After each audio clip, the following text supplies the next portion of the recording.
Well, good morning, Leanne, and good morning, everybody. And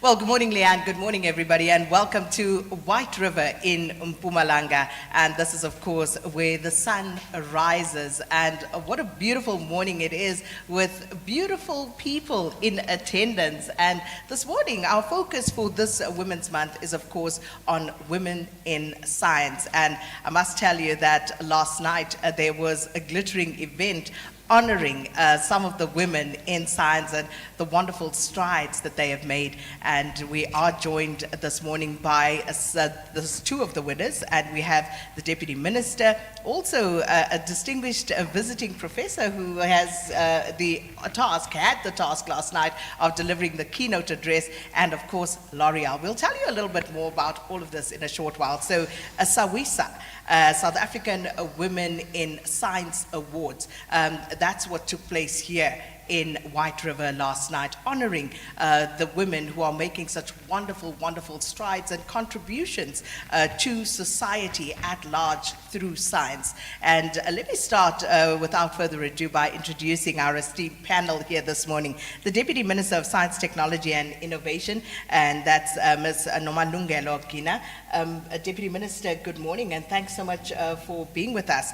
We're also joined by Professor Sonia Smith, who's Professor and Director of the Atmospheric Sciences Program at Howard University in Washington, and she was the keynote speaker here last night. Moving on to our winners from yesterday, Dr. Gabriella Hyman, and next to her is Professor Zugiswa Zingela, and I'm deliberately not getting into their CVs because we'll tell them, or at least they will tell us, exactly why they won these awards last night. And we also joined by Michelle, and we've been having a running joke here about Michelle's surname because Michelle Khololo is from L'Oreal, and you know how we get surnames wrong. Got it right this time. So ladies, thanks so much, and thanks to all of you for joining us. You know, what a wonderful event. And I was reading last night about women in science and all the wonderful contributions that have been made by women in this field. And of course, from the ministry side, Minister, this is of critical import, and not just for the scientific community, but for society at large. So talk to us about your work and of course contribution in terms of assisting the women that we will be speaking to here this morning. Thank you very much, Sakina. Let me greet everyone that is here, and more specifically, greetings to our winners yesterday and all the participants. We are excited, Sakina, as the department really, and as the government and the countries at large. You know, science, the moment you talk of science, it's as if it's it's a sector that is complicated, it's difficult, it's tough to get in. And it's worse, we all understand the unconscious biasness that our society has created when it comes to the science sector, more especially when it comes to females, women getting into it. The moment you touch the topic of science, most of our society, that is a male-dominated sector.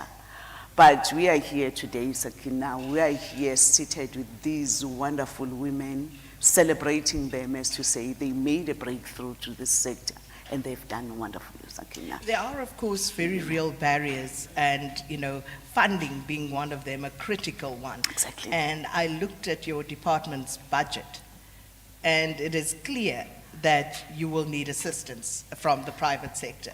Definitely, Sakina. One of our mandates that we are having and in our strategic planning is to say, how do we partner even with business, with industries? Because as we talk to these science subjects, STEM subjects, starting from the basic, the foundation phase, we are feeding to them. So we are having this strong partnership with even our industries to say, how best can we make sure that we build a strong foundation, starting from that foundation phase, partnering with higher education, with them as the industry, as to say, how do we even attract more, starting from the earlier stages so that we build the best foundation, because the skills that you are building here is going to assist in building our economy, assist them in the industry, in building, make sure that the skills that they grow up with, it's going to build and strengthen the economy of our country as such. And not also only focusing within the country, but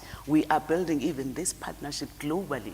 Hence, we even have our professor here, because even those exchange programs that we have with our learners, having them going to other countries, making sure that we partner to strengthen our skills and the knowledge of science, that is where we want to be big on. And as the department, we are strong on that, we are working on that. Absolutely critical. And, this morning, I hope that in as much as, we celebrate all of you, I'm hoping that we will also be able to inspire so that we do attract more women to get into the sciences. And as we go about, I will try as far as I can to just debunk and demystify some of these acronyms that you will hear. Remember, we're speaking to scientists this morning. So STEM, that the Deputy Minister was talking about, science, technology, engineering, and mathematics. And those are the fields that we are talking about. Professor Sonia Smith, and Professor, you were the first African-American woman to earn a PhD in mechanical and aerospace engineering from the University of Virginia in 1995. That's just the other day. And, it speaks to this remarkable achievement and how tough it must be for women. Well, thank you very much. Good morning, everyone. And you're being very generous to say that it was just the other day. It was a very long time ago. Very long time ago. But unfortunately, the things that and barriers that were there 20 years ago, 25 years ago, are the same things I see my students and my young colleagues face now. So I think it's important that we have the partnerships, just as the HBCU, which is Historically Black Colleges and Universities in the US, and the HDI, Historically Disadvantaged Institutions in South Africa. We have that partnership to provide opportunities, support for networking, and exposure. Look, we're all here, all of us, because we had an opportunity, right? And so what we're about is making sure that we broaden those opportunities for everyone. So what motivated you to take up a career in science, Prof? I always liked science. I played with rockets, made rockets when I was a kid. My parents really encouraged me. I had a community that encouraged me, and I had very good mentors, people who provided opportunities for me early on. And so again, I think that's very important, and that we have a community. I benefited from a community, and I want to give that back. And coming to South Africa, looking at the work that is being done here, how would you assess South Africa and how we are faring in the field of science first, and how far women have come in this field secondly? I think South Africa is doing a phenomenal job. Apparently, this annual event honoring women in science is wonderful. I mean, there are parallel things going on throughout the U.S. and other countries, but this is spectacular for the government to actually recognize our young women, your young women scientists. And I think there's a lot of work to do. The problems are the same in multiple countries, but I think South Africa and the commitment that I see, I sat with the minister last night, the commitment that I see and I hear from the government to make sure that this is a priority and to have full participation by all of the citizens of South Africa, male and female, in science, technology, engineering, and mathematics is wonderful. I'm going to move on to our winners now from last night, and starting with Dr. Gabriella Hyman. And as I said, I deliberately was not going to tell you what it is that they won for, because I want them to tell us their story. And Dr. Hyman, first off, you are from this province of Mpumalanga, so welcome home. And, tell us about, your field of study, what it is that you do, and what it is that you won for. Thank you. Firstly, thank you, of course, for this incredible event and this honor. And I'll start by maybe recognizing my colleagues and other finalists in the audience, particularly in the master's and doctoral categories.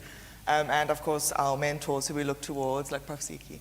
And really what's incredible, I think, about this event is that it honors leaders who are women, not only the kind of the adjective of women leaders in our various fields.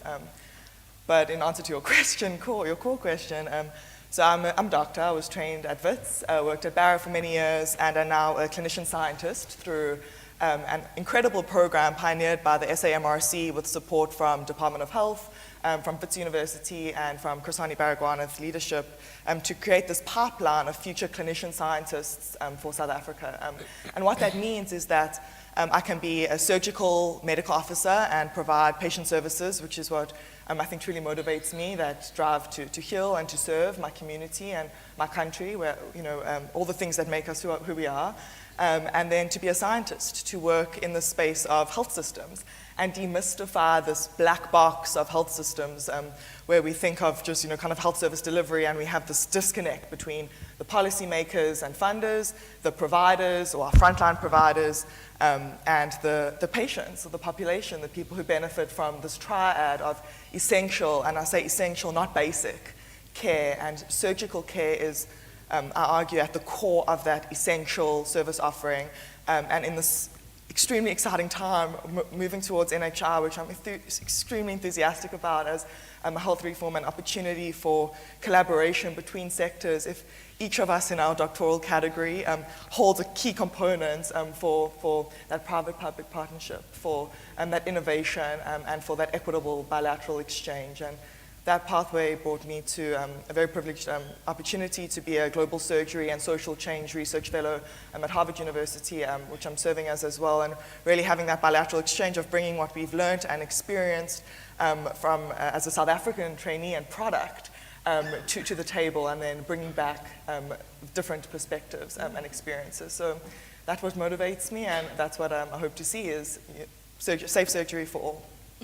And very interestingly, you spoke about working at Krasani Baragwanath, and the public sector usually gets, a very rough deal when it comes to its reputation, in particular in healthcare.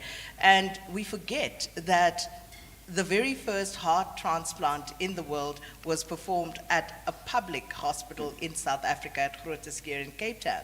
So what are your thoughts around that, and how to perhaps turn that around? Because we know that there are pockets of excellence, but how do we move beyond those pockets to being more universally excellent in the public sector? That's a great question, and I'd like to point out that was a surgical procedure, that innovation.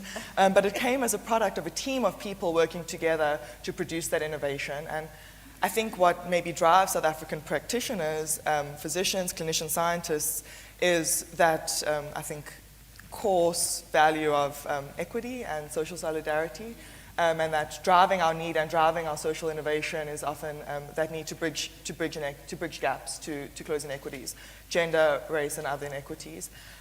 So I think that's a core driver, and how that makes me excited about how we can further that innovation more is really from a policy point of view, and how we can identify, and through our research we found various entry points for different sectors, different actors to come together and really build a health system and a health service that we can be proud of. And that innovation looks like financing, innovations in finance, innovations in science and technology in terms of discovery, wet labs, and it looks like innovation in service delivery, in actual technical organization and care provision.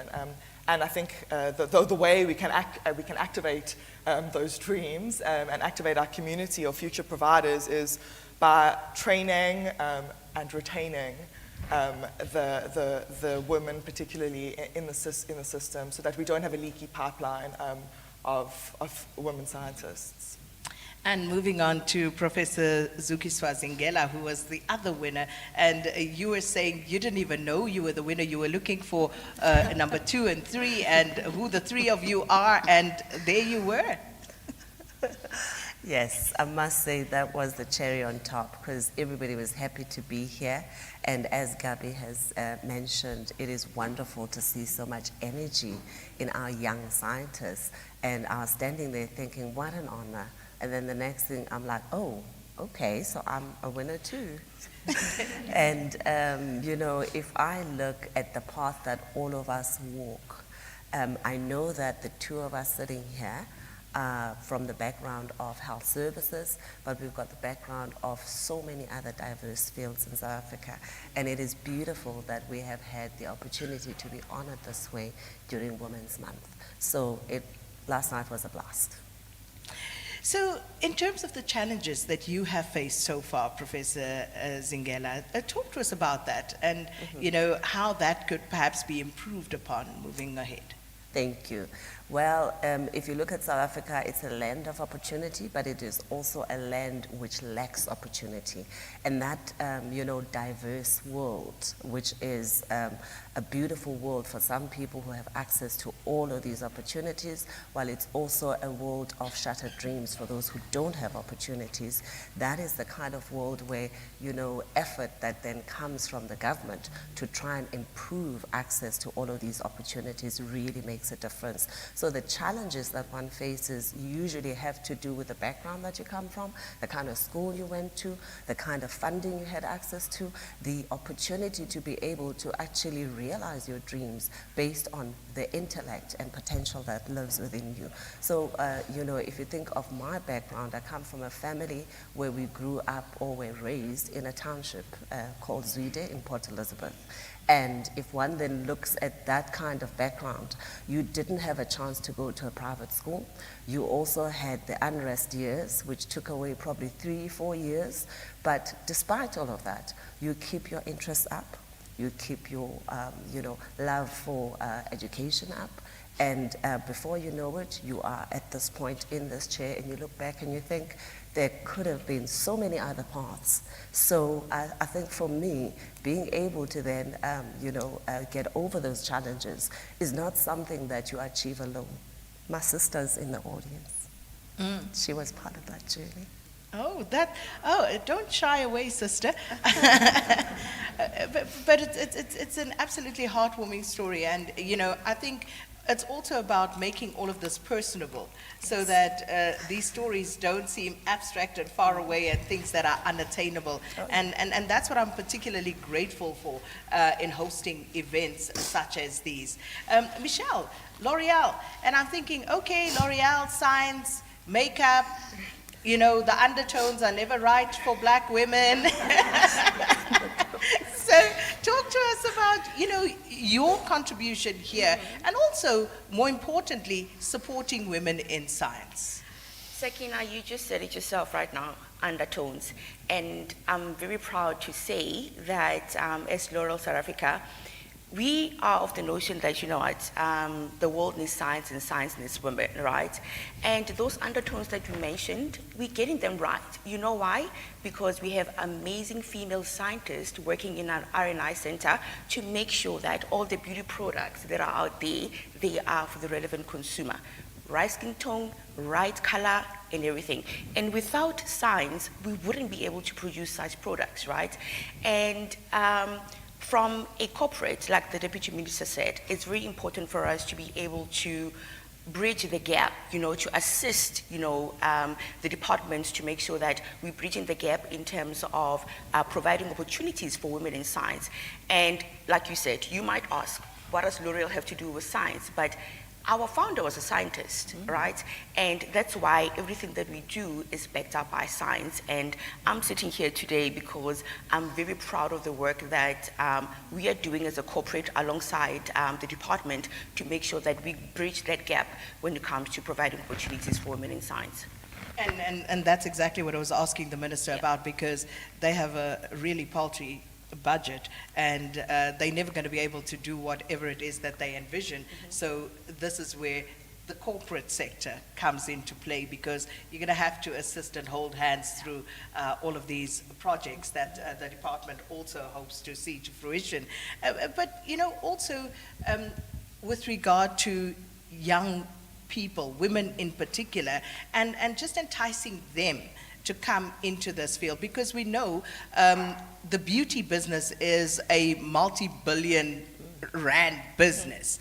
But should we be looking to encourage women to be more than just the consumers of these products, and looking to get them into being innovators and creators in the field? No, absolutely. And hence I said when I started, like, we're very passionate about supporting women in science. And as we're sitting here, 60% of our workforce in the Research and Innovation Center are women. And that's what, that's what we pride ourselves in, because we know with the notion, like I said, the world needs science and science needs women, and beauty cannot be beauty without being backed by science. And we're really proud of the program that we're running, and it's one of my passion projects because, together with the department, we have a similar program that we're running, which is for women in science. And you might think the program that we're running is all about beauty, but no. The program that we're running, which is for women in science, is literally there to support women in science in all the other disciplines, environmental science, health sciences, because we're all about the impact that science can do in the country. We're all about the impact that the women that are sitting here today are making to make a better country and even, change the world. And Deputy Minister, coming to you with regard to the impact of investing in women in science. What have been, your observations so far? How are you tracking that? It's quite huge, Sakina. Firstly, the impact for me, it's where we get into our communities understanding the importance of science, as to say, if science is the answer and the solution to whatever challenges that you are faced with, in whatever discipline that you are faced with as the communities, whether it's environment, whether it's beauty, as she's saying, it's health and so forth. So for me, that is where we find women everywhere. So for us to have women, for us to support women in science, we are supporting women in every discipline of life where we need them. So that is where we are saying we need and we want to support women when it comes to science, and we are doing it. You asked me about also on the issue of funding. I'm proud, Sakina, to share with the public also on the presidential PhD program that has just been launched, just to say, we want to say, we don't want to leave anyone behind, and we want to reach every corner that Professor Zugiswa was saying, that you are in the township, you are in the rural area, you are that child, you are that girl who does not see the future, to say, where do I even get that funding to get into the university? What do I know about science? But we are saying, as the department, together with the corporate, together with the likes of Dr. Gabriel Abozuki, how do we get into those corners, those areas in our society, and say, let us not leave anyone behind? How do we expose these young women to get into the science subjects and take these subjects forward? These winners that are here, in whatever area that they are there, we are going to be working with them. Let us expose our young women. Let us expose them early as we can, so that they can take up these opportunities. And which is critically important, but we know already, some of the barriers start very early on at primary school level, in the foundation phase. We know that the problem starts there, and it just gets exacerbated as we move along, because one of the issues that we've been talking about for a long time in South Africa is the lack of teachers for maths and science, and not just teachers, but good teachers, because a lot of children fall out or they give up on these STEM subjects because we're struggling with teachers in that field. So perhaps, Professor Smith, you can talk to us about what we could perhaps do. Where do we find the solutions to some of these problems? Well, thank you. I think that finding more teachers for the primary school is also recruiting from the population in those communities, right? Making sure that those that are interested in math and science and going into the teaching profession at that time have those opportunities. And the minister has talked about the opportunities that are available through the DSI and the various programs. But I also think we have to have, talk a little bit about the I in the Department of Science and Innovation as well, because part of making, and if we're going to succeed in making, having full participation and having our women and also our citizens, the citizens in South Africa contribute to the economy, is going through the innovation piece. It's, you know, it's not enough for us to be, as you said, consumers of the products, but also and consumers of technology. And as I mentioned in my talk, those who control those tools, particularly in technology, is moving very quickly, are going to have an outsized impact on the economy. So we need to make sure that women, our citizens, and those in the secondary schools are also thinking about innovation, creating a new tool, and that will also help keep them engaged and want to go on and obtain their degrees and maybe come back and teach at the secondary level. Professor Singela, you sounded, you looked as though you wanted to say something there. I couldn't agree more, with what Prof. Smith has said. If you look at the opportunities out there, sometimes they may be out there, but because you're in a rural area, you don't have access to the internet, you may not know. So the issue of who's in control of those resources is critical.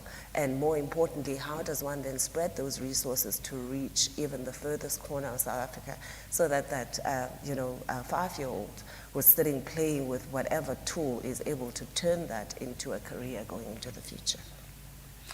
And I'm glad we're talking about this because these are the realities that we are up against. So, we're talking about people not perhaps coming through at the higher level, but the problem is already manifesting much lower down, and then we have to try and make up for that. If I can come back to you, Professor Smith, you were talking about innovation, and particularly, as this pertains to economic development, and how the sciences contribute to the economy of a country. Very often we compartmentalize these things, and we don't have a holistic picture of how all of these things fuse. Yes.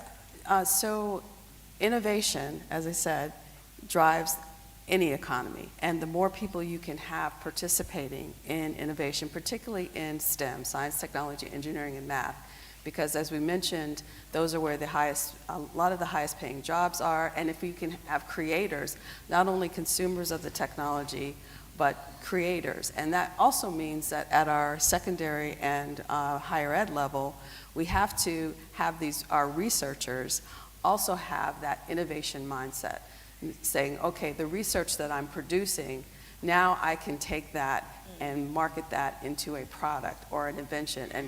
And so we need more training for our women in particular, but also everyone in higher ed and particularly in research, and how to take that bench science, what you're creating, and turn that into a marketable product or company to help drive the innovation. And forming companies, we really don't have enough of that mindset as far as taking that next step. We can create the science, we can create the tools, but how do we form those businesses? So it's a combination between not only being a scientist or engineer, but also being an entrepreneur. So you need that business savvy as well. And I think that's so crucial, that mindset. And given our very high unemployment rate, and particularly youth unemployment being at crisis level, that is so important that we start to change that mindset so that our youth get to see that it's not just about, as you say, being a scientist, being an engineer, but also where the business part of it comes in. And I must just acknowledge at this point, we are joined by the legendary Dr. Esther Mahlangu, who has just walked into the studio here. So, Mayor, good morning, and thank you so much for joining us. You are most welcome, and we appreciate your presence here this morning. And this is what these awards are about. This is what Women's Month is all about. It is about also acknowledging all our sheroes and making sure that we give them their flowers during their lifetime. And thank you so much. I think a round of applause for her. Absolutely. And as we continue, Dr. Gabriela, just talking about this particular field and the challenges, we've heard some, but what would you say was a defining moment for you as a young girl, as a young woman, to decide that this is a field that you want to get into? I think it's difficult to pinpoint one moment, so I could maybe pinpoint the catalysts. And those are, we've just spoken a lot about the wind beneath our wings, and those are, I think, a strong and supportive family and mentors, teachers.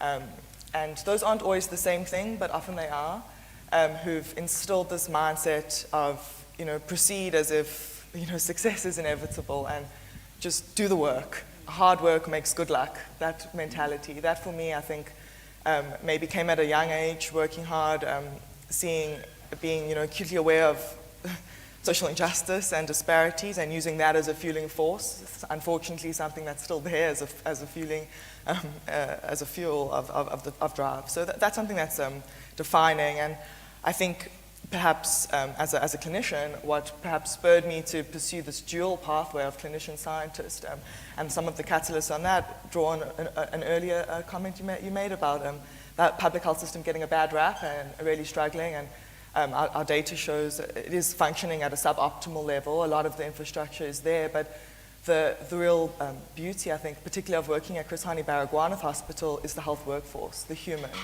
and the patients. The people who compensate for dysfunction and suboptimal infrastructure or service delivery. And that really is, I think, a defining moment for me, is finding a community. So that would be my moment, my community of family and my community of practitioners who come together, and of course this community of women. Yeah. And Professor Singela, Professor Smith talks about that mindset shift that needs to happen. And again, how do you encourage young girls? Because they're already on the back foot with things like period poverty, where they are already losing out on time in school, and the boys inevitably have an advantage in that way already, in that they don't have to stay away from school because they don't have access to sanitary products. How can we assist in that regard? How can we make sure that things like that are not the ultimate barriers that stop girls from actually participating meaningfully and having the same opportunities to get into these fields as boys? Mm-hmm. Thank you. If you look at exactly the scenario that you painted, what can make a huge difference, and I'm saying that from experience because I was a girl child as well facing the same challenges, is knowing your worth and what you're capable of, and having a family and a set of friends, but also a society and community that reinforces that knowledge that you do have the power and the ability, and we as your community, as your family, will be there to also help you to enrich not only your current talents, but to develop any others that you're capable of. So that makes a huge difference. And to any little girl out there, my word of wisdom today would be, know your worth and know what you're capable of and believe in it. But then, of course, you need assistance, Michelle, which is perhaps where L'Oreal can come in, through some of the competitions that you also provide and partner on with SABC. So talk to us about, the sort of opportunities that you present that young girls can access. That's why I was saying earlier on, Sakina, that I'm very passionate about this program. And I always say, every time I leave the room, I feel like I'm a scientist myself because I feel smarter engaging with these women all the time. And as I said earlier, we have a similar program which is for women in science, right? And that is a program that is accessible to young or even old female scientists that are looking for opportunities to further their studies, right? And as you know, funding is a problem, right? It's a challenge.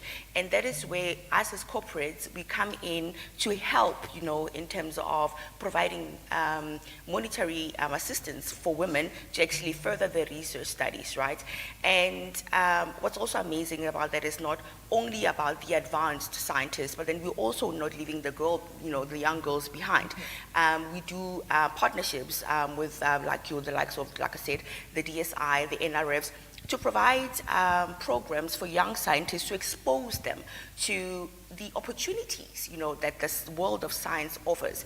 And it's a very, very passionate program for us to support, because we understand the impact that these opportunities can provide for young women, and we are literally all about supporting women in science. Right, we're going to have to start wrapping, but Professor, I wanted to ask you about the issue of mentorship and, of course, a work-life balance. This is always an issue for women, because we have the added responsibility, if we so choose, to, of course, also bring children into this world, and that some women have, said is somewhat of a barrier in terms of them having to take time out again, whereas their male counterparts don't have to worry about that. Yes, I like to say work-life integration, because I don't think you ever achieve work-life balance. So you have to, work-life integration is really tricky, and you have to have support. But it's not only support from your family, but it has to be support from the institutions that you're in as well.